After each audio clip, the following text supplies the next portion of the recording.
आज हम लोग पढ़ने वाले हैं अबाउट फॉरगेटिंग, यानी कि भूल जाने पर। अब इस पर हमने ऑलरेडी थोड़ा बहुत डिस्कशन पिछले वीडियोस में किया है, बट आज उसका एक स्टेप आगे बढ़ेंगे, उसमें कुछ चीज़ें और ऐड होंगी, तो इसलिए वापस से मुझे एक नया वीडियो बनाना हुआ है। तो आई होप आप सुनेंगे इसे और अंत तक सुनकर फिर आगे के डिस्कशन को भी देखेंगे। तो भूल जाना एज सिंपल एज़ दैट कि हमारे माइंड में कुछ इन्फॉर्मेशन गई एंड जब हमें वो चीज़ें थोड़ी चाहिए थी कि याद आ जाए, लेकिन याद नहीं आई। जैसे कि आपके दोस्त का बर्थडे, कि आपको पूरे साल याद रहता है, लेकिन जब वो मंथ आता है या फिर स्पेसिफिकली वो दिन या वो डेट, उससे 2 दिन पहले, 2 दिन बाद या फिर वो स्पेसिफिक डेट पर आप भूल जाते हैं एंड उस समय बहुत दिक्कत होती है। दोस्तों से नाराज़गी बढ़ जाती है कि बर्थडे विश नहीं हुआ एंड ऑल। सो कोई नहीं, वो भी अपनी जगह पर सही है कि वो टाइम निकाल कर हमें विश करते हैं, तो ये हमारी ज़िम्मेदारी है कि हम उनका बर्थडे भी ना भूलें। वैसे हम लोग जानबूझकर भूलना चाहते भी नहीं हैं, या कई कई बार तो ऐसा भी होता है कि कुछ चीज़ें हम जानबूझकर भूलना चाहते हैं, तो उस पर भी डिस्कशन करेंगे। इसलिए आज ही एक्स्ट्रा स्टेप डालकर मैंने एक और डिस्कशन वाला वीडियो ये क्रिएट हो रहा है, तो आई होप आप ये समझेंगे। एंड चलिए आगे बढ़ते हैं। तो एक तो नॉर्मल सी बात है कि पहला डीके थ्योरी फॉरगेटिंग के अंदर। अब फॉरगेटिंग का मतलब तो आप समझ ही गए होंगे अब तक कि हमारे माइंड में कुछ इन्फॉर्मेशन गई है, वो स्टोर्ड भी है, लेकिन हमें जब याद कर रहे हैं उस चीज़ों को तो याद नहीं आ रही है उस पर्टिकुलर टाइम पे। बाद में हाँ याद आ जाती है कि हम भूल गए बर्थडे, अब तो लेट विश करना होगा। हाँ, तो कोई नहीं, अभी उस लेट विश के डर से बाहर आ जाइए। यहाँ पर हम लोग डिफरेंट थ्योरीज़ रिगार्डिंग फॉरगेटिंग पढ़ लेते हैं, क्या क्या कारण है जिसकी वजह से हम भूल जाते हैं। तो पहला तो सिंपल सा है डीके थ्योरी। डीके का मतलब क्या होता है? सड़ जाना। तो लेकिन यहाँ पर इसका कॉन्टेक्स्ट थोड़ा सा हम लोग बदलेंगे कि इसका मतलब ये होता है कि सेम होता है, बस उसको थोड़ा अलग तरीके से कहेंगे। आपको ये नहीं लिखना है अपने पेपर में या माइंड में कि हमारे माइंड में इन्फॉर्मेशन सड़ गई है, नहीं, वैसा नहीं लिखना है। वो एक डिफरेंट तरीका है लिखने का या सोचने का या याद रखने का। तो अच्छे तरीके से याद रखेंगे तो ज़्यादा समय तक याद रहेगा, है ना। ये तो ऐसा लगेगा कि जो चीज़ें सड़ गई हैं उनको याद करके ज़रूरत ही क्या है, याद करने की क्या ही ज़रूरत है।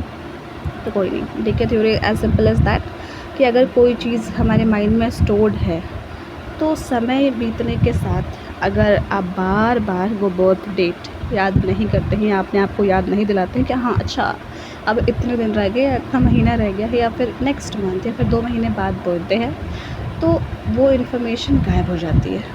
कहीं ना कहीं आपके अनकॉन्शियस माइंड में वो रहती है, लेकिन हमें याद नहीं आती है। अनकॉन्शियस माइंड क्या होता है ये भी हमने सीखा था।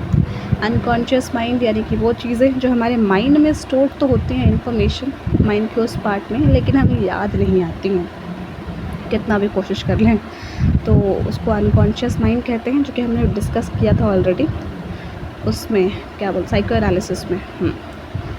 तो अभी वहाँ पर आप जाकर देख सकते हैं, लेकिन फ़िलहाल यहाँ पर वापस आते हैं कि वही, क्योंकि हर दिन हम कुछ नया देख रहे हैं, इनफैक्ट यूट्यूब पर कुछ नया सुन रहे हैं या फिर आसपास की लाइफ को ऑब्ज़र्व कर रहे हैं, तो नई इन्फॉर्मेशन आप डालते जा रहे हैं, डालते जा रहे हैं, डालते जा रहे हैं, या कुछ नया पढ़ रहे हैं, तो जो पहले से स्टोर्ड है वो और अंदर चली जाएगी ना।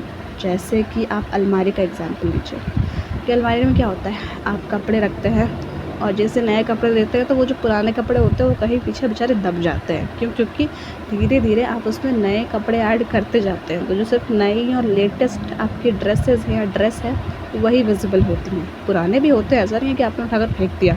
वैसा करेंगे तो ऑब्वियसली मम्मी से बहुत डांट पड़ेगी, बट वो कहीं रहते हैं, लेकिन हमारे माइंड से वो ख्याल ही निकल जाता है कि अच्छा मेरे पास वो वाली भी ड्रेस है या वो वाला भी ड्रेस है मेरे पास।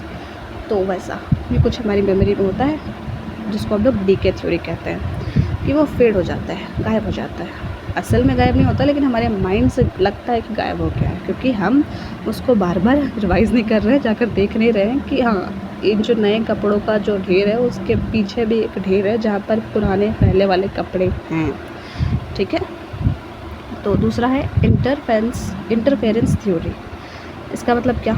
इसका मतलब ये होता है कि वही जो हमने अभी सीखा, सिमिलर टू दैट, बट कहने का तरीका अलग है कि कि जब नई इन्फॉर्मेशन पुरानी इन्फॉर्मेशन से टकराती है तो हम लोग दोनों इन्फॉर्मेशन जब हमारे माइंड में टकराती हैं तो हम कंफ्यूज हो जाते हैं। इसके भी टाइप्स हैं, वो हम लोग अगले वीडियो में समझेंगे। स्पेसिफिकली एक वीडियो आई थिंक इसके लिए भी बनता है कि इन्फॉर्मेशन का हमारे माइंड के भीतर टकराना नई और पुरानी। कई बार ऐसा नहीं होता कि हम खुद कॉन्ट्रडिक्शन थिंकिंग में आ जाते हैं कि पहले तो ये सोचते थे लेकिन अभी ये नई इन्फॉर्मेशन आई है तो लगता है कि नहीं, पहली वाली सोचना हमारी गलत थी, या पहला वाला थॉट जो हमारे माइंड में चलता था पहले किसी चीज़ को लेकर वो गलत था। क्यों? क्योंकि नई इन्फॉर्मेशन और पुरानी इन्फॉर्मेशन दोनों एक दूसरे से टकरा रही हैं, तो टकराहट से ऑब्वियसली कन्फ्यूज़न होगा, दिक्कतें होंगी माइंड में। या एंड थर्ड रीज़न क्या है? रिट्राइवल फेलियर, जो कि हमने लास्ट वीडियो में भी समझा था कि मतलब ऐसा होता है कि हमें मन में तो याद है, अनकॉन्शियस में नहीं, वो कॉन्शियस भी नहीं होता है, लेकिन कहीं ना कहीं हमें याद है बट वो मुंह पे नहीं आ रहा है, ऐसा कुछ हो जाता है सिचुएशन, तो उसको बोलते हैं रिट्राइवल फेलियर। लेकिन एक लास्ट है जिसके लिए एक्सटेंडेड वीडियो मैंने बनाया था, वो है मोटिवेटेड फॉरगेटिंग।